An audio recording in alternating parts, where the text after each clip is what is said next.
Hello friends, good morning. ഇന്ന് June 25 June 25 ഒരു IPO open ആയിട്ടുണ്ട്. CSM ടെക്നോളജിയുടെ 146 കോടി രൂപയുടെ ഒരു IPO റണ്ണിങ് ആണ്. ജൂൺ 24 മുതൽ ജൂൺ 29 വരെയാണ് ഇതിൻ്റെ ആപ്ലിക്കേഷൻ ഡേറ്റ് വരുന്നത്. 2026 ജൂലൈ 2 ഇതിൻ്റെ ലിസ്റ്റിംഗ് എക്സ്പെക്ട് ചെയ്യുന്നത്.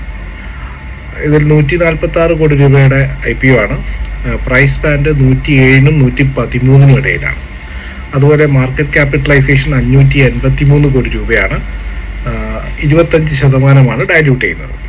അപ്പോൾ എന്താ ഈ കമ്പനി എന്ന് വെച്ച് കഴിഞ്ഞാൽ, CSM ടെക്നോളജി എന്ന് പറയുന്നത് 1998 സ്ഥാപിച്ച ഒരു IT ബേസ്ഡ് സർവീസ് കൊടുക്കുന്ന ഒരു കമ്പനിയാണ്. പ്രത്യേകിച്ചും IT സർവീസുകളും അതുപോലെ തന്നെ ഗവേണൻസ് പ്ലാറ്റ്ഫോമുകളൊക്കെയാണ് ഇവർ മെയിൻറ്റെയിൻ ചെയ്യുന്നത്. ഡിജിറ്റൽ ഇൻഫ്രാസ്ട്രക്ചർ സപ്പോർട്ടൊക്കെ കൊടുക്കുന്നുണ്ട്. അഗ്രികൾച്ചറൽ സെക്ടേഴ്സിനൊക്കെ ആയിട്ട് ഇൻഫ്രാസ്ട്രക്ചർ സപ്പോർട്ടും കാര്യങ്ങളൊക്കെ മൈനിങ്ങിനും അഗ്രികൾച്ചറൊക്കെ വേണ്ടിയിട്ടാണ് ഇവർ കൊടുക്കുന്നത്. അപ്പോൾ അപ്രോക്സിമേറ്റ്ലി ഒരു 80% ഇവരുടെ 200 കോടി രൂപയുടെ സെയിൽസാണ്. അതിൻ്റെ ഒരു 80% ഗവൺമെൻറ്റിൽ നിന്നും PSUവിൽ നിന്നുള്ള കോൺട്രാക്ട് വരുമാനങ്ങളായിട്ടാണ് കിട്ടുന്നത്. അതൊരു 50%-ലധികം വരുന്നതും റവന്യൂ 5 കസ്റ്റമേഴ്സിൻ്റെ കീഴിൽ നിന്നാണ്.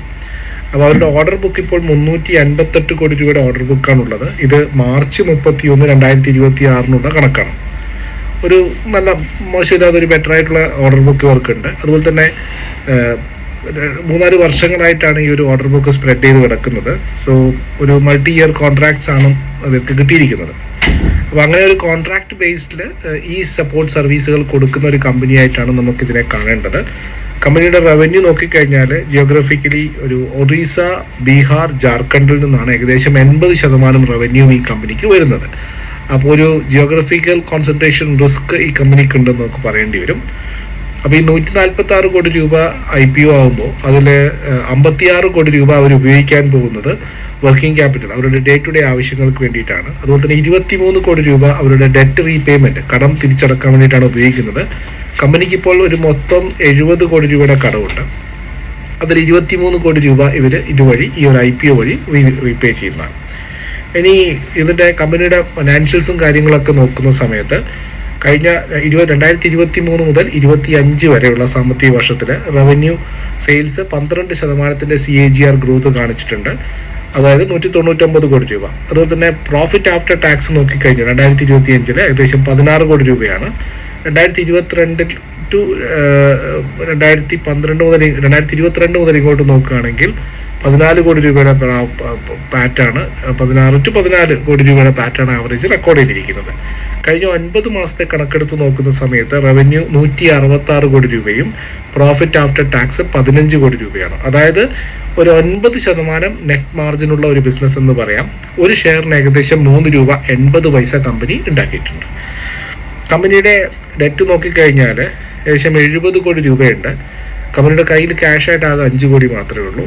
അങ്ങനെയാണെങ്കിൽ കമ്പനിയുടെ ഡെറ്റ് ഇക്വിറ്റി റേഷ്യോ, അതായത് കടം വാങ്ങിയ പൈസയും കമ്പനിയുടെ ക്യാപിറ്റലും തമ്മിലുള്ള അനുപാതം ഏകദേശം 0.8:1 ആണ്. അതായത് 1 രൂപ കമ്പനിയുടെ ക്യാപിറ്റലും 80 പൈസ കമ്പനി ബോറോ ചെയ്തിട്ട്, അതായത് പുറത്തുനിന്നുമാണ് ഇൻവെസ്റ്റ് ചെയ്തിരിക്കുന്നത്. അതായത് വലിയ രീതിയിലുള്ള ഇൻട്രസ്റ്റ് പേയ്മെൻറ്റ് കമ്പനി കൊടുക്കേണ്ടി വരുന്നു എന്നർത്ഥം. അതായത് ഒരു നെറ്റ് വർത്ത് നോക്കിക്കഴിഞ്ഞാൽ കമ്പനിയുടെ 92 കോടി രൂപയാണ്. ഇത് ഡിസംബർ 31, 2025 വരെയുള്ള കണക്കായിട്ടാണ് കണക്കാക്കുന്നത്.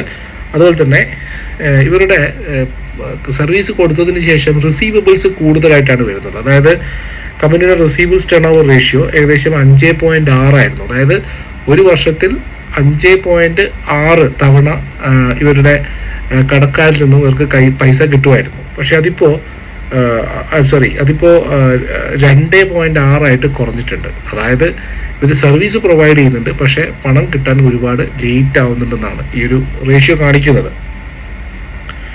ഇനി പ്രൈസിംഗ് ആണ് ഏറ്റവും വലിയ അത്ഭുതം. അതായത് ഇവരുടെ മാർക്കറ്റ് ക്യാപിറ്റലൈസേഷൻ 583 കോടി രൂപയാണ്.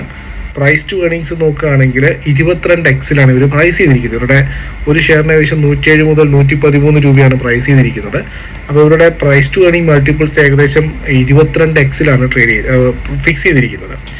അങ്ങനെ നോക്കുകയാണെങ്കിൽ ഈ കഴിഞ്ഞ ഒരു 9 മാസത്തെ 2026 9 മാസത്തെ കണക്കനുസരിച്ച് നോക്കുമ്പോൾ ഒരു ഓഹരിക്ക് EPS ആയിട്ട് ഏകദേശം 3 രൂപ 80 പൈസ കമ്പനി ഏൺ ചെയ്തതായിട്ട് കാണുന്നു.